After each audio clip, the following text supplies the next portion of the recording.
Hello everybody, welcome back to my channel Anji Shruti की दुनिया। बहुत सारे कमेंट्स आ रहे थे। आप सब लोग मुझसे पूछ रहे थे कि मतलब पेरेंट्स के साथ क्या प्रॉब्लम है, जबकि पेरेंट्स ने इतना सपोर्ट किया और इतना सपोर्ट करा, फिर पेरेंट्स के साथ एग्जैक्टली प्रॉब्लम क्या है। तो देखिए, पेरेंट्स ने अनडाउटेडली बहुत सपोर्ट करा मेरे को जब मैं मतलब अपने हस्बैंड के साथ रह रही थी। सपोर्ट करा, मैं मानती हूँ, ठीक है। लेकिन अब मैं एक एग्जांपल देती हूँ आपको। जैसे मान लीजिए आप मतलब मान लीजिए मेरा एक्सीडेंट हो जाए, ठीक है। और एक्सीडेंट हुआ मेरा, और उसमें फॉर एग्जांपल आपका हाथ था, आपको पता है कि मेरा हाथ है। अब दुनिया में आपको अपनी इमेज अच्छी बनानी है कि नहीं, मैं तो क्लियर चिट हूँ, मेरा तो कुछ है ही नहीं, क्लीन चिट है मेरा तो फिर आपने मतलब एक्सीडेंट करा है, आप अपने आप को सेव करने के लिए मेरे को हॉस्पिटल लेकर गए और आपने मुझे एक बॉटल खून चढ़ाया, ठीक है। और उसके बाद जब मैं ठीक हो गई, मैं उस एक्सीडेंट से बाहर आ गई, उसके बाद आपने मेरा जीना मुश्किल कर दिया। रोज़ मेरे से एक एक बाल्टी खून ले रहे हो, तो क्या ये सही है? क्या ये इंसानियत है? वही एग्जैक्ट चीज़ मेरे साथ हुई है। मेरे पेरेंट्स ने मेरी शादी करवाई क्योंकि मैं इनकी अडॉप्टेड डॉटर हूँ। इन मेरे फादर को तो मेरे से शुरू से कोई प्यार व्यार था ही नहीं। मम्मी पे मुझे बहुत फेथ था कि मेरी मम्मी कभी गलत नहीं हो सकती है, मतलब गलत होना सही होना मैंने कभी सोचा ही नहीं, क्योंकि एक माँ शब्द इतना प्योर है कि आप कभी सोचोगे ही नहीं, कोई सेकंड थॉट आएगा ही नहीं माइंड में। ये लगेगा कि यार इन्होंने बोला है तो ये कभी गलत नहीं है। अब जैसे मैं हूँ, मेरा बेटा है, मैं अगर उसको कभी भी बोलती हूँ ना ये काम नहीं करना, ये काम सही नहीं है, गलत है ये, तो वो मेरे से कभी क्वेश्चन नहीं करता कि क्यों गलत है, क्यों सही है। वो बोलता है हाँ आपने बोला है तो ऑब्वियसली मम्मी ने बोला है तो ठीक ही होगा ना। तो ऐसे था। और उसके बाद जब मेरा डाइवोर्स हो गया, 2018 में मेरा डाइवोर्स हुआ है अगस्त में। उसके बाद इन लोगों ने लिटरली मेरा जीना मुश्किल कर दिया। हर आए दिन पुलिस बुलाना, हर आए दिन झूठी सच्ची कंप्लेंट्स करना, हर आए दिन कुछ ना कुछ इशू क्रिएट करना। तो उस वजह से मैं बहुत फ्रस्ट्रेट हो गई थी। और मेरी मदर का शुरू से ही मेरे फादर से बनती नहीं थी, तो मेरी मदर शुरू से ही बोलती थी कि मेरे को इसके साथ नहीं रहना है। मतलब जब मेरे घर रहती थी तब भी यही था, और मेरे को लिटरली इन पे लगता था यार मेरी मम्मी को प्रॉब्लम मैं देखती आ रही हूँ बचपन से, मैं इनको प्रॉब्लम में नहीं रहने दूँगी। तो मैंने इनको अपने साथ रखा, और मतलब मेरे और मेरे हस्बैंड में जो इशू था नहीं था, सॉर्ट हो जाता है, मतलब एफर्ट करे जाते तो कुछ काम कर खुलवा दिया जाता उसका, क्योंकि मैंने बहुत पेरेंट्स देखे हैं जो अपने दामाद को सेट करते हैं कि ताकि उनकी बेटी सेटल हो जाए। बट नहीं, इन लोगों ने ऐसा नहीं किया, क्योंकि मैं इनकी अपनी बेटी नहीं थी।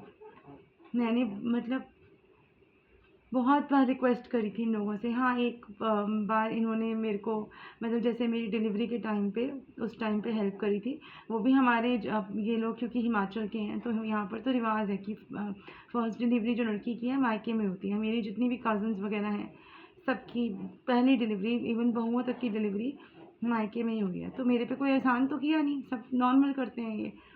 और उसके बाद बेटा हुआ, मतलब मेरा सी सेक्शन से बेटा हुआ था। तो 2 दिन बाद लिटरली, जैसे थर्सडे को हुआ था मेरा अंजने, सैटरडे को इन लोगों ने मेरे को डिस्चार्ज करवा दिया। जबकि सी सेक्शन में उस टाइम पर भी 3 दिन तो हॉस्पिटल में रखते थे, बट इनका था कि नहीं रखना है।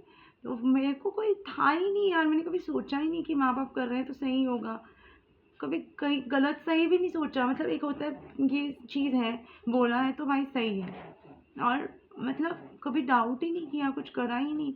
उसके बाद मतलब डाइवोर्स के बाद इन लोगों ने मेरी लाइफ लिटरली हेल कर दी।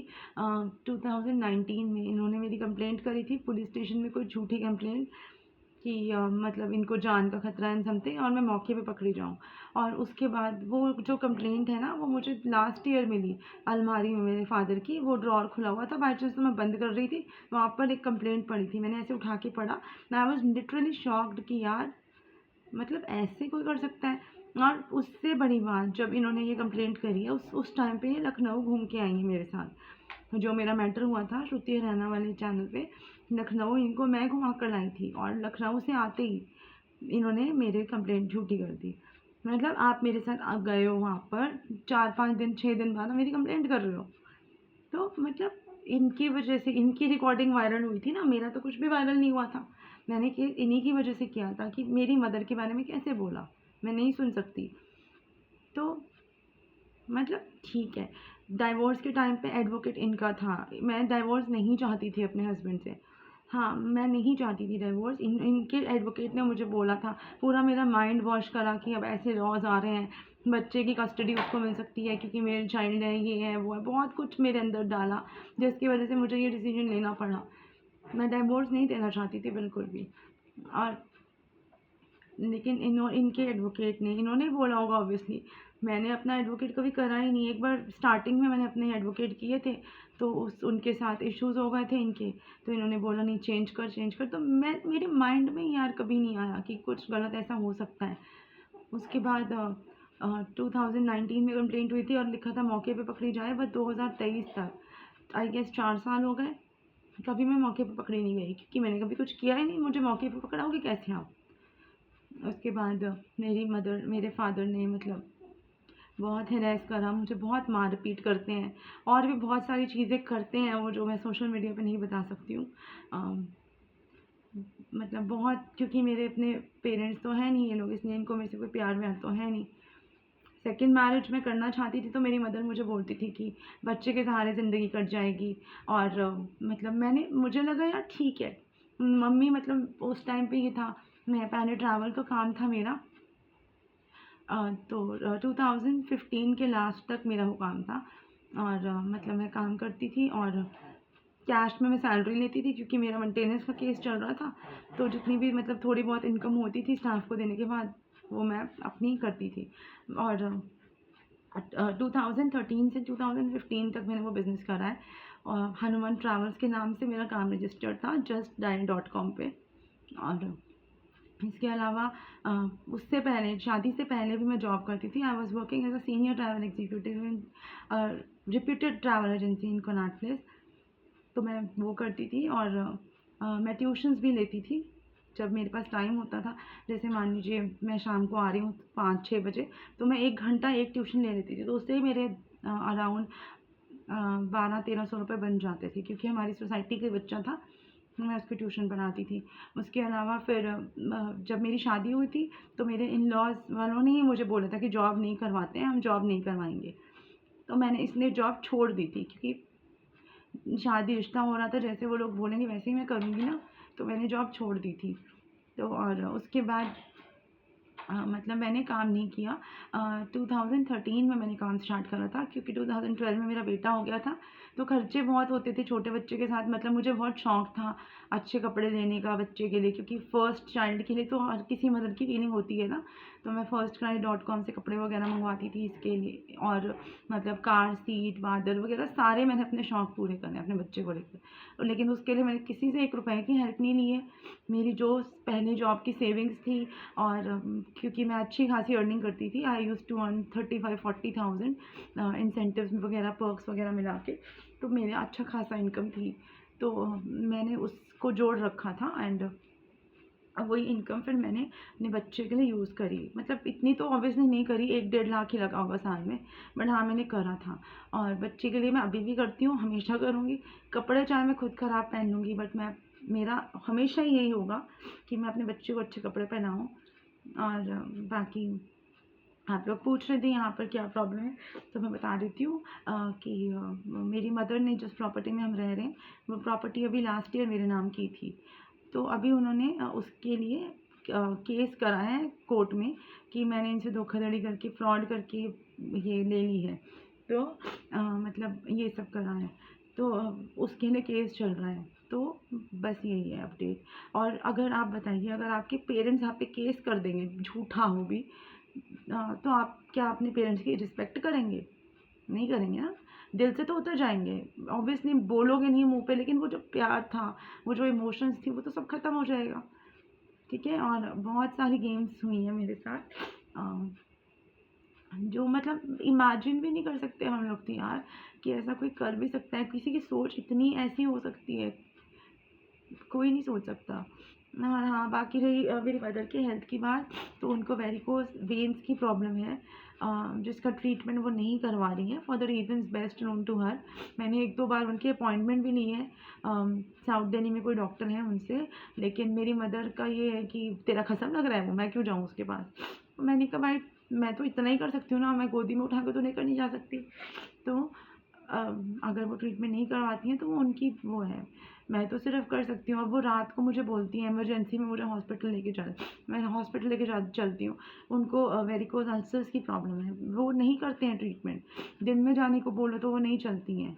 एक दिन अभी ये घर से चली गई थी, तो वहाँ पर जहाँ पर भी मेरे फादर रह रहे हैं, वहाँ पर ये चली गई थी। और उसके बाद इन्होंने वहाँ पर जाके, मैंने इनको बोला, अब वहाँ गए और रिक्वेस्ट करी कि मम्मी अब आप दिखा लो, तो ये अगले दिन दिखा कर आई हैं हॉस्पिटल में।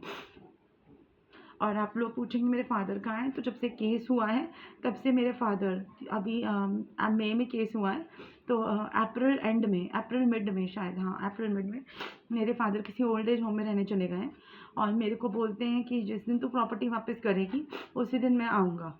मैंने बोला कि हाँ ठीक है कर लो, बट मेरे को कुछ तो सिक्योरिटी वगैरह कुछ तो दे दो, कि मतलब इतना तो लिख दो कि कल को कुछ हो जाता है, कुछ भी बात होती है तो मतलब मेरे को नहीं तो मेरे बेटे को तो कुछ मिले। तो मुझे बोलते हैं कि देखेंगे सोचेंगे, मतलब बड़ा रूडली बोलते हैं वो मेरे से। और लिटरली मेरे को दूसरी शादी नहीं करने दी इन लोगों ने, बोला था बच्चे के सहारे ज़िंदगी कट जाएगी।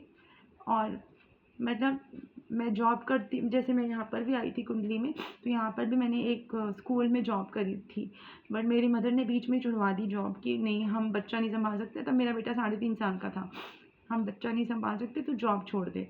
तो मैंने सैलरी भी नहीं ली, 15 दिन जॉब की थी, मैंने काम छोड़ दिया। उसके बाद मुझे बोलते हैं कि नहीं तू काम कर, हम मेरे से तो मम्मी से तो काम होता नहीं है। तो मेरे को बोलते हैं कि नहीं तू खाना बना और मतलब बाकी जो बेसिक डस्टिंग वगैरह है वो कर, तुझे कोई ज़रूरत नहीं है काम करने की, जॉब की कोई टेंशन नहीं है। तो हम कर रहे हैं, मतलब 2015 के बाद से ही है, बट मैं फिर भी ट्यूशन्स वगैरह लेती थी। ट्यूशन्स लेके जो मेरे 7-8 हज़ार बनते थे वो बनते थे। अब 2019 में वो सब भी ख़त्म हो गया, क्योंकि 2019 में मेरे को बोला था कि हम यहाँ से शिफ्ट ही हो जाएंगे, तो वो तो बाई चांस बीच में कोरोना आ गया तो हम शिफ्ट नहीं हो पाए। तो इन लोगों ने मेरे बेटे का स्कूल भी छुड़वा दिया, वहाँ से टीसी ले लिया विदाउट माय कंसेंट, टीसी मिला और बहुत प्रॉब्लम्स हुई। और उसके बाद इन्होंने बोला था कि हम यहाँ से शिफ्ट हो जाएंगे, तो 1 साल तो ऑनलाइन स्कूल में करवा दें। 2021 की बात है, तो 2021 से मेरा बेटा ऑनलाइन स्कूल में पढ़ रहा है। अब मैं रिक्वेस्ट करती हूँ कि मम्मी मैं कुछ काम कर लूँ, मेरे को थोड़ी इनकम हो जाएगी। मेरा यूट्यूब का जो श्रुति राणा वाला चैनल है वो भी मोनेटाइज हो गया था, बट वो भी मैं नहीं कंटिन्यू कर पाई, क्योंकि मेरी फैमिली ने मुझे सपोर्ट ही नहीं किया। मेरे को सीरियस स्ट्रिक्टली बोला था ये वीडियो का काम यहाँ नहीं होगा, अपना अलग घर ले, वहाँ पर बैठ के वीडियोज़ बनाइयो। तो मैं कैसे क्या करूँ मुझे नहीं पता। अब मैंने इसीलिए ये चैनल बनाया है, क्योंकि बहुत खर्चे हैं मेरे पास, मेरे रैबिट्स हैं, जो मेरे बच्चे हैं उनको मैं नहीं छोड़ सकती। और इसीलिए मैंने ये सोचा यार कि मेरे को मतलब कुछ तो करना है। और अब मैं जहाँ पर भी जाती हूँ, जहाँ जिससे भी मैं बात करती हूँ, वो इंसान को गालियाँ देना, उस इंसान की मतलब लिटरली उल्टा बुरा बोलना कि इसका पति मरेगा, ये होगा वो होगा। मेरी बहन नेहा, जिसका चैनल था पहले कोड़ी पंजाबन में, मैं उसके साथ लाइव टुगेदर भी करूँगी, वो बताएगी आप लोगों को कि मतलब क्या लैंग्वेज इस्तेमाल होती है। वो तो इतने साल से सुनती आ रही है, उसको भी मैंने कई बातें नहीं बता रखी हैं जो मेरे साथ होती हैं, मैं फेस करती हूँ। और मतलब बहुत मुश्किल है सर्वाइवल। और अब जब मतलब केस कर दिया, सब कुछ कर दिया, तो मुझे बोलते हैं कि घर वापस कर दे। मैंने बोला हाँ मैं ट्रांसफ़र डीड कर दूँगी वापस, मुझे कोई प्रॉब्लम नहीं है, आप लोग ट्रांसफ़र डीड से ले लो घर वापस। तो मतलब उस मैं रेडी हूँ, बट मुझे कुछ तो सिक्योरिटी दे दो। मुझे बोलते हैं कि अपना खर्चा खुद कर। जब मैं अपना खर्चा करने के लिए सक्षम थी, जब मैं कैपेबल थी, तब मुझे खर्चा नहीं करने दिया। तब मुझे बोलते थे जॉब नहीं करनी है, हम घर पे रह, बच्चा देख, खाना बना। अब जब मुझे हेल्थ इश्यूज़ हैं, मेरा बीपी इतना हाई रहता है, उस दिन भी बीपी चेक करवाया था तो 120 मतलब जो नीचे वाला होता है 120 180 आया था। और उसके बाद फिर दोबारा नेक्स्ट स्टेज करवाया था तो 184/90 आया था। तो डॉक्टर ने बोला था एडमिट होने के लिए भी, बट नहीं हुई मैं एडमिट, क्योंकि बच्चे को कौन देखेगा, इन लोगों को कौन, मतलब मदर को कौन देखेगा, रैबिट्स को कौन देखेगा। और मेरे फादर जिस ओल्ड एज होम में रह रहे हैं, वहाँ पर 25,000 रुपये महीना देकर रह रहे हैं। और मतलब मैं ये समझ नहीं पाती, मतलब एडवोकेट ने गाइड करा है या क्या है, ताकि उनको प्रॉपर्टी वापस मिले सिंपैथी करके, इसलिए वो रह रहे हैं वहाँ पर। बाकी झूठी सच्ची पुलिस कंप्लेंट्स करना। अभी उस दिन मैं वहाँ पर गई थी, अपने फादर ने मतलब वहाँ पर गई थी, तो मेरे को लिटरली धक्के मार के वहाँ से निकाला है। मेरी पूरी बाजुओं पे यहाँ पर इधर नील के निशान है। और बट मैं नहीं चाहती ना यार, मैं कोई केस कंप्लेंट कुछ नहीं करना चाहती। चाहूँ अगर मैं तो बहुत कुछ कर सकती हूँ, नहीं कर सकती लेकिन। और मतलब मेरे को अगर लास्ट ईयर भी मेरे को थायराइड की वजह से मेरा गामा स्कैन हुआ था गले का, और सीटी स्कैन हुआ था। बेटा रुक जाओ। वो हुआ था और उसके बाद इन लोगों ने मेरा कोई ट्रीटमेंट नहीं करवाया, कुछ भी नहीं करवाया। मेरे को बोलते हैं जाना है तो गाड़ी करके चली जा। मैं गाड़ी करके कैसे जाऊँगी यार, इतनी दूर पड़ता है दिल्ली, यहाँ पर कोई भी फैसिलिटी नहीं है। मैं जाने आने का मतलब है, मतलब 1000 रुपये ड्राइवर ले लेगा, 1000 रुपये पेट्रोल के लग जाएंगे। मेरे पास इतने पैसे थोड़ी यार, वही 2000 रुपये के मैं अपने बच्चे के लिए कुछ यूज़ करूँगी, नहीं करते। और मतलब इलाज तो करवा दो यार, कम से कम कुछ सही तो हो जाए, फिर तो कोई काम करेगा। नहीं, वो भी नहीं करवाना। और बहुत हैरेसमेंट है, बहुत हैरेसमेंट है। और अभी मैं चाहती हूँ यूट्यूब करना, मैं सब कुछ करना चाहती हूँ, बट नहीं करने देंगे ये भी। मैं रेगुलर वीडियोस कैसे डालूँ, मतलब कोई हेल्प नहीं है। सारा दिन इधर इधर मेरी बुराई करना, उधर मेरी बुराई करना, झूठ बोलना, सीनियर सिटीजन्स कार्ड खेलना, ये कहाँ तक जस्टिफिएबल है। एक अकेले लेडी की ना सोसाइटी में कोई सुनवाई नहीं है। मेरा बच्चा आएगा एक दिन वीडियो में, वो बताएगा आप सबको कि क्या क्या होता है मेरे साथ। बहुत सारी प्रॉब्लम है, बहुत ज़्यादा।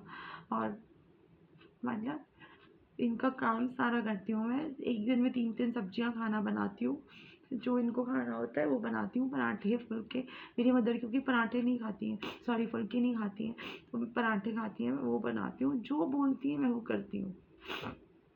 और मेरी भी तो हेल्थ इश्यूज़ है ना, वो क्यों नहीं समझते, वो कभी भी नहीं समझेंगे, क्योंकि अपनी बेटी नहीं हूँ ना इसलिए। और बहुत परेशान करा हुआ है, कहीं पर मैं जा नहीं सकती, कहीं पर मतलब अगर मुझे कहीं जाना है, तो ये पूरा रिमोट एरिया पड़ता है जहाँ पर ऑटो की, रिक्शा की, बस की कोई फैसिलिटी है ही नहीं। अगर मुझे जाना है तो मेरे को कैब करनी पड़ेगी, या तो मैं फिर ड्राइवर के साथ जाऊँ, और इतना खर्चा तो मैं नहीं अफोर्ड कर सकती ना। और जब यहाँ पर हम लोग तो अच्छा बना दिल्ली में रहते थे, ये लोग यहाँ पर आए क्योंकि इनको ये एरिया पसंद आया, इन्होंने यहाँ पर अपना घर लिया। और मेरे को मतलब मेरे से सलाह तक नहीं ली फैमिली में, एटलीस्ट हर कोई पूछता तो है, डिस्कस तो करता है, बट नहीं, इन्होंने डिस्कस नहीं किया। मैंने भी इंटरेस्ट नहीं लिया, जहाँ पर बोलो मैं वहाँ पर आ गई। और अगर मैं दिल्ली में रह रही होती तो शायद मैं आज अपने हस्बैंड के साथ होती, क्योंकि जब हम दिल्ली में रहते थे तब हम रोज़ मिलते थे, घूमने जाते थे, शाम को बच्चे को पार्क में लेके जाते थे। बट जब से हम यहाँ आ गए सब कुछ ख़त्म हो गया। तब भी इन्होंने बोला था डाइवोर्स ले लें, इनके एडवोकेट ने मेरा बहुत माइंड वॉश करा, और मेरे रिलेटिव्स ने मेरा बहुत माइंड वॉश करा। लिटरली मुझे बोला गया कि मेंटेनेंस नहीं मिलती, कोर्ट में चिल्लड़ दे जाते हैं, और वो गिनते गिनते थक जाओगे, कुछ नहीं मिलेगा।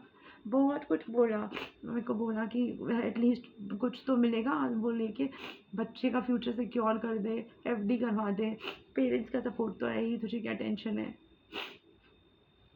और मैं अगर आज भी मेरे पास पैसे हैं, मैंने अपने फादर को बोला था कि आप मुझे कुछ सजेशन तो दे दो, मैं काम क्या शुरू करूँ, मैं करना चाहती हूँ काम शुरू। पर मेरे फादर ने मुझे कभी सपोर्ट नहीं किया। मुझे कहते हैं हमेशा से यही बोला गया था कि तुझे कोई ज़रूरत नहीं है काम करने की, हम हैं, हम देख लेंगे। अब वो बात आज से 6 साल पहले की है। आज जब मुझे हेल्थ कंडीशंस हो गए, जब मैं काम नहीं कर सकती हूँ और मैं करूँगी तो मुझे कितने का काम मिल जाएगा यार, 8-10 हज़ार का, उसमें मेरा घर चल जाएगा। हाँ, ये रैबिट्स लेकर आए थे हम, 2 रैबिट्स, डोरा और डोरेमोन। डोरेमोन नहीं है अभी इस दुनिया में, डोरा है, और उसके सारे बच्चे हैं। मेरी मदर हर महीने ब्रीडिंग करवाती थी। इस बात पे बहुत लड़ाई झगड़ा होता था, क्योंकि अब मैं पेट शॉप पर लेकर गई थी बच्चों को देने के लिए, एडॉप्शन के लिए, बट उसने बोला कि मैम अगर यहाँ पर दोगे ना, अगर हमारी कोई गारंटी नहीं है कि ऐसी फैमिली मिले, और अगर हमारे बच्चे नहीं भी जाते हैं ना, उस पेट शॉपर ने बताया था, क्योंकि वो मेरे से मतलब उससे मैं बात बात टच में रहती थी, मैंने उसको और लोगों को भी रैबिट्स वगैरह दिलवाए थे, डॉग्स भी थे उसके पास, वो भी दिलवाए थे। तो उसने मुझे बताया था कि हम लोग पेट शॉप मतलब रैबिट को मीट शॉप पे दे देते हैं। पंजाब में तो इनकी बिरयानी वगैरह काफ़ी बनती है, ऐसा उसने मुझे बताया था। तो मैं बहुत डर गई यार, क्योंकि मैंने अपने छोटे-छोटे इतने-इतने से बच्चों को पाला था, मतलब एक फिंगर के बराबर ऐसे बच्चे होते हैं, उनको बड़ा करना बहुत मुश्किल है। तो एक मैं उनको मार तो नहीं सकती ना, कटता हुआ तो नहीं देख सकती। अब मैंने सोचा है जितने बच्चे हैं जैसे हैं उनको मैं पालूँगी। मैं खुद भूखी रह लूँगी बट मेरे बच्चे भूखे नहीं रहेंगे कभी भी। तो अब जितने भी बच्चे हैं मेरे पास, उनको तो मैं देखूँगी ही देखूँगी। तो अब मुझे आप प्लीज़ सजेशन दीजिए मैं क्या करूँ? मैं जॉब करना चाहती थी, जो नहीं करने दी। मेरे को प्रिंसिपल की जॉब भी मिल गई थी यहाँ पर, क्योंकि ये थोड़ा छोटा एरिया है, तो यहाँ पर मैं आई एम इंग्लिश स्पीकिंग, तो मतलब कंसिडर करते हैं ये सब चीज़ें। ऑल्दो मेरा कोई टीचिंग का या वैसा कुछ पास्ट एक्सपीरियंस नहीं था, बट मेरा I was working as a senior travel executive, तो वो देखा गया था और उसके बाद मुझे जॉब मिल गई थी। और तब भी मतलब मैं जब स्कूल जाती थी, घर पे आती थी, तब तक मेरा बेटा भूखा होता था। तब वो छोटा था, प्री नर्सरी में जाता था, नहीं नर्सरी में गया था तब वो, प्री नर्सरी से नर्सरी में एडमिशन हुआ था उसका। हाँ, तब जब मैंने जॉइन किया था तब वो प्री में था, फिर नर्सरी में चला गया, तो स्कूल ही नहीं भेजा जाता था उसको। फिर मैं तो सुबह 5:30 बजे निकल जाती थी घर से, और उसको स्कूल ही नहीं भेजा जाता था। तो मैं मतलब विदाउट फैमिली सपोर्ट कैसे क्या मैनेज करूँ? घर पे मैं आती थी, मेरी मम्मी बोलती थी कुछ बना दे इसको खाने को। मैं तब भी करती थी, फिर मुझे बोला नहीं तू जॉब छोड़ दे क्योंकि इसकी तबीयत ख़राब हो जाएगी। मैंने सब कुछ करा, सैलरी भी नहीं ली। फिर भी आज मतलब ट्यूशन्स लेती थी वो छुड़वा दी गई। मेरे बच्चों के घरों में फ़ोन करके बोला गया कि आप वहाँ रिफ़ंड ले लीजिए, हमारी बेटी नहीं करवा पाएगी, हेल्थ इश्यूज़ हैं। सब ने अंडरस्टैंड करा, मैंने सबको रिफ़ंड कर दिया। मतलब मेरी कहाँ क्या गलती? आप क्या चाहते हो मेरे से? केस करना, झूठी सच्ची कंप्लेंट्स करना, उल्टी-सीधी बातें करना, गालियाँ देना। मेरे बच्चे को इतनी गंदी गालियाँ दी जाती हैं, मैं कभी रिकॉर्डिंग्स डालूँगी, मेरे पास आज 4-5 रिकॉर्डिंग्स हैं। आप लोग सुनेंगे ना लिटरली हैरान हो जाएंगे कि बच्चे के साथ कौन ऐसे बात करता है। उसका स्कूल छुड़वा देना, मेरे फादर मुझे मारते पीटते हैं और बहुत गलत चीज़ें होती हैं मेरे साथ। बहुत मारपीट, लड़ाई झगड़े, गंदी गालियाँ, जो एक लड़की कभी नहीं सह सकती, कभी भी नहीं सह सकती एक लड़की। माँ बाप तो एक वो होता है ना जिनके अंडर आप सबसे ज़्यादा सेफ होते हो। यहाँ पर ऐसा नहीं है। अभी रात के 2:30 बज रहे हैं, बट मैं सो नहीं सकती हूँ क्योंकि मेरी मदर मुझे नहीं भी सोने देंगी। अगर मैं लेट जाऊँगी ना तो उनको इशू हो जाएगा। मैं इधर बैठ के बड़ी मुश्किल से वीडियो बनाती हूँ कि वो ऊपर होती हैं, तो मैं उनको सिर्फ इतना बोलती हूँ मैं ठीक है वीडियो देख लूँ, बोलती हैं हाँ चल देख ले। अगर मैं सो जाऊँगी तो नहीं सोने देती हैं मेरे को, मेरे बेटे को। मैं उनको डिस्टर्ब नहीं करती हूँ क्योंकि उनकी लेग में प्रॉब्लम है, जब उनको लेटना होता है वो लेट जाती हैं। बट अगर मैं लेट जाऊँ, मेरे को अगर मेरी एक बार नींद टूट जाती है ना, फिर मुझे नींद नहीं आती है। अभी भी जैसे मैं रात को सो गई थी 9:30-10 बजे, क्योंकि आई वाज़ नॉट वेल। मेरी मम्मी ने मुझे 12 बजे उठा दिया। अब 12 बजे उठी हूँ मैं यार, तो मुझे नहीं आ रही नींद, क्या करूँ मैं? अगर मैं सोना चाहूँगी तो मैं नहीं सो सकती क्योंकि फिर उठा देंगे, फिर बार-बार नींद उखड़ जाती है, नहीं होता है। बाकी प्लीज़ आप लोग बताइएगा मैं क्या करूँ? अपने आप को इस टॉक्सिक जगह से कैसे बाहर निकालूँ? मेरा बीपी बहुत हाई हो रहा है, और मतलब दिमाग की नसें ना ऐसे-ऐसे होती हैं। इधर भी और इधर भी, यहाँ पर ऐसे-ऐसे होता है। मेरे को नेहा भी समझाती है कि यार तू अपनी लाइफ़ को मूव ऑन कर, निकल जा यहाँ से, बट माँ-बाप को छोड़ना भी तो इतना आसान नहीं है ना। बट आप लोग प्लीज़ सजेस्ट कीजिएगा मैं क्या करूँ? Thank you.